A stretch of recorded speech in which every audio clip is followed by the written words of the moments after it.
大家好，我是珍珍，欢迎来到珍珍厨房。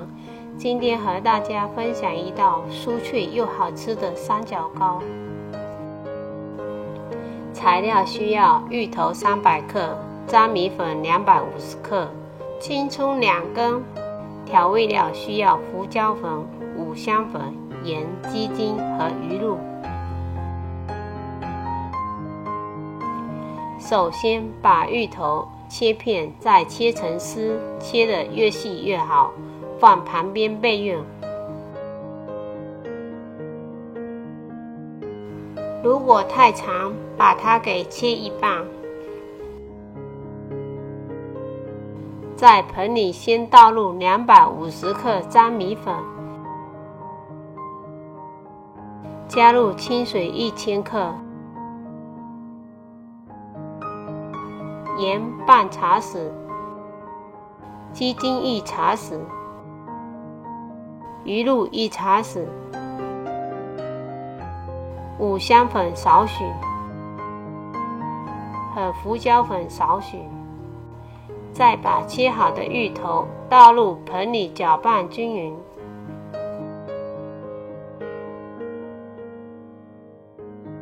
然后把切好的青葱倒入一起搅拌。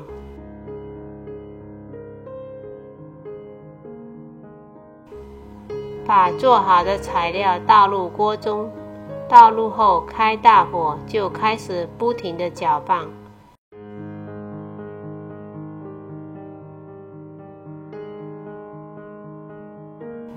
慢慢的你就发现它越来越难搅拌，之后就会结块，像这样就可以了。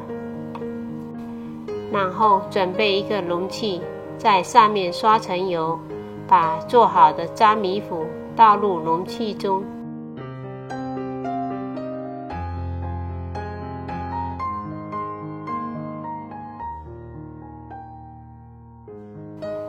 把它慢慢的抹平。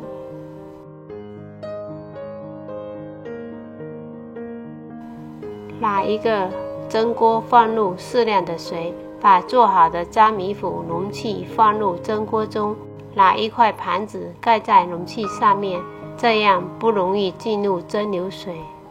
盖上锅盖，蒸25分钟至完全熟透。蒸熟后拿出来放凉3小时以上。放凉后就用刮刀慢慢抠起来，如果没有刮刀，用小刀也可以。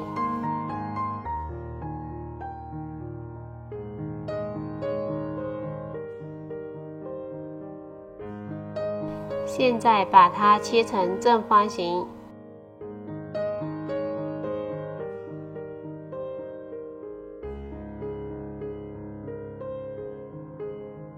然后再切成三角形。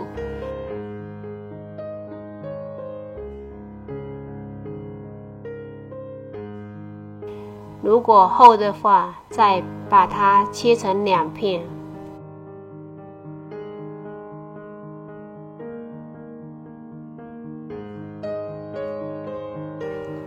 把锅烧热，倒入油，放入三角糕胚。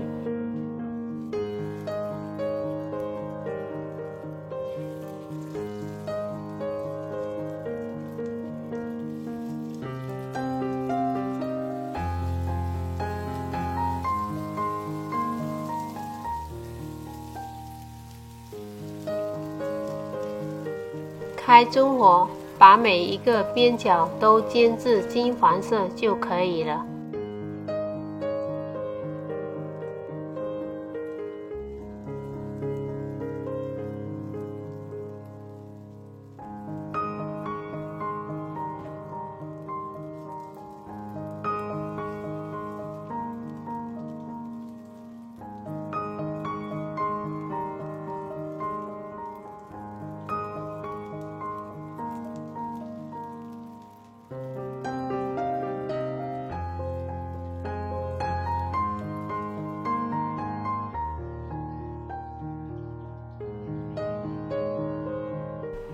把它装入盘中，一道外酥里嫩、非常美味的三角糕就制作完成了。感谢收看，喜欢我视频的朋友帮忙转发，我们下期再见。